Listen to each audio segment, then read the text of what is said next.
mga lalaki sa buhay ni Andrea Brillantes na nakarelasyon at na-link sa kanya. Elijah Canlas. Dinadawit nga sa ngayon ang pangalan ng young actress sa hiwalayang Miles Ocampo at Elijah Canlas. Matapos na kinumpirma ng senior high actor na hiwalay na ito sa EAT host na si Miles Ocampo, lumabas naman ang usap-usapang may namumuong relasyon umano ito ngayon sa co-star niyang si Andrea. Tila agad na nakahanap umano ng panibagong kapalit ang aktor, lalo pa at hindi malabong magkamabutihan ang dalawa dahil magkasama nga sila sa iisang proyekto. Kamakailan lamang sa inilabas na pahayag ni Christy Fermin, naawa na nga ito sa young actress dahil nadawit na naman ang pangalan nito sa hiwalayan ng iba. Richie Rivero.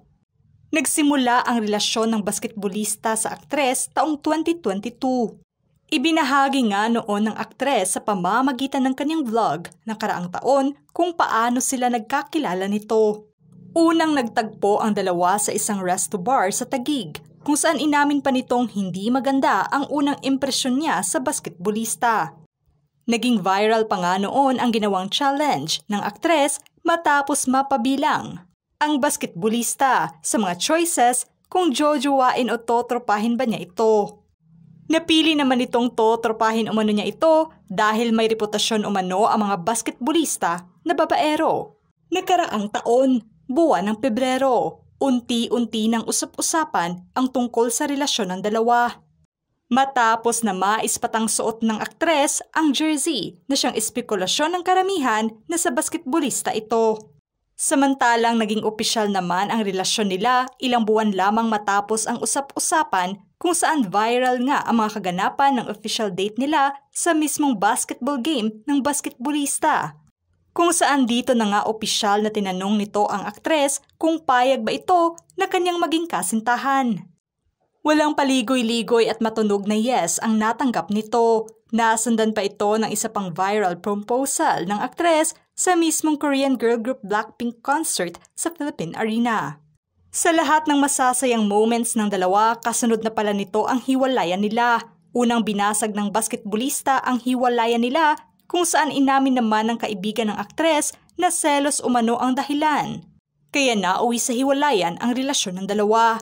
Dito na nga nagsunod-sunod pa ang kontrobersiyang issue sa pagitan na ng dating magkasintahan. Na hanggang sa ngayon ay nagpapatuloy pa rin ang bardagulan at parinigan ng mga ito online. Seth Fidelin. Unang isinapubliko ng aktres noon ang naging relasyon niya sa aktor. Inilahad nitong umabot ng mahigit 2 taon ang kanilang relasyon.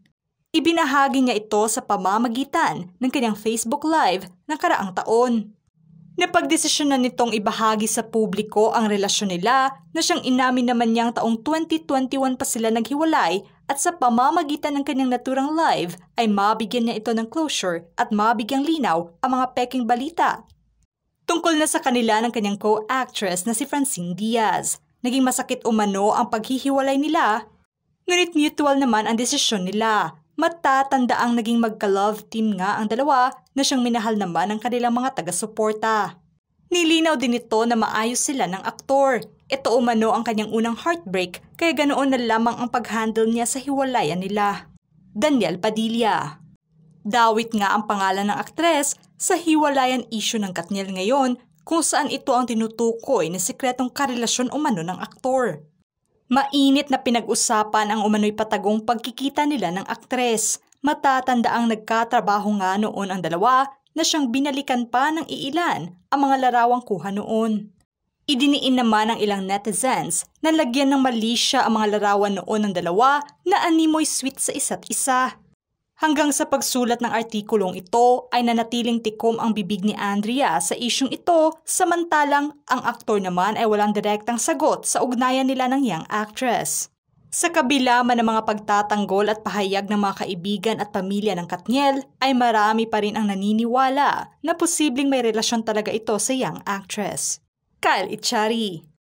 Deretsahang inamin ng aktres na bukas itong makadate ang kadenang ginto co-star na si Kyle Echari. Matagal na ngang binibiro ng mga tagahanga ng dalawa na magkaroon sila ng relasyon. Agad namang nilinaw ng aktres na sa ngayon ay pass muna ito. dahil kababalik lamang nila sa isa't isa bilang magkaibigan. Matatanda ang marami ang kinilig sa larawang ibinahagi ng aktres kung saan kasama niya ang aktor. Ito'y matapos na ilang taon din silang hindi nagkita. Inilahad naman ni Kyle na masaya itong nakabalik siya sa buhay ng aktres. Nagkaroon kasi ng konting space ang dalawa at masaya sila na hanggang sa ngayon ay magkaibigan pa rin sila. Sa ngayon ay parating spotted nga ang mga ito na magkasama na siyang nagbigay pa ng pag-asa sa mga taga-suporta nila. Juan Carlos Labajo. Maituturing ng singer na espesyal ang relasyon niya sa aktres taong 2016 nang inilahad nito ang espesyal na pagkakaibigan nilang dalawa. At wala umano itong expiration. Parating spotted naman ang dalawa sa mga TikTok videos nila na kinagiliwan ng karamihan. Matapos ang halos 1 taon ng hiwalayan niya sa modelong si Maureen, inamin nitong may bago na itong karelasyon, ngunit nais umano nitong maging pribado na lamang sila. Nilinaw nga nitong nasa industriya din ito at pareho silang mahilig sa musika. Nabigyan nga ng ibang kahulugan ng mga tagahanga nito ang pagiging malapit niya kay Andrea, kung saan nakasuporta nga ito sa lahat ng mga ginagawa ng aktres. Kai Sotto. Panibagong basketballista na naman ang nailink sa aktres at ito nga ay ang young basketball player na si Kai Sotto. Ito'y matapos na nabanggit ng aktres na bukas itong makadate ang basketballista. Nagkita na umano sila ng personal nito at inaming mabuting tao ito. Aniya na mahilig umano siya sa mga tall guys at isa ang basketballista sa nais pa niyang makilala. Kaya naman agad na nag-viral ang mga pahayag nito kung saan may ilan na sinuportahan ang pahayag ng aktres kung sakaling magkatotoo man ang nais nito. May paglilinaw naman ang aktres sa kanyang naging unang pahayag tungkol na sa babaero ang mga basketballista.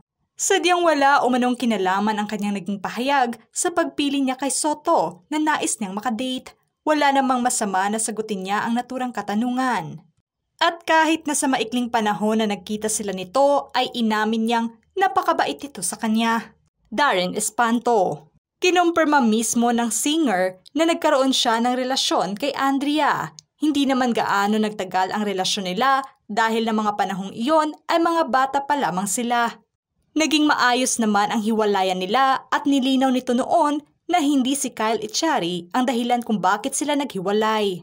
Napaamin nga ito noon nang wala sa oras, kaya diretsahang sinagot naman ito ang naturang katanungan. Sa ngayon ay nanatiling magkaibigan pa rin sila ng aktres at masaya ito na isa ito sa mga dating kasintahan niya na nanatiling kaibigan pa rin niya hanggang sa ngayon.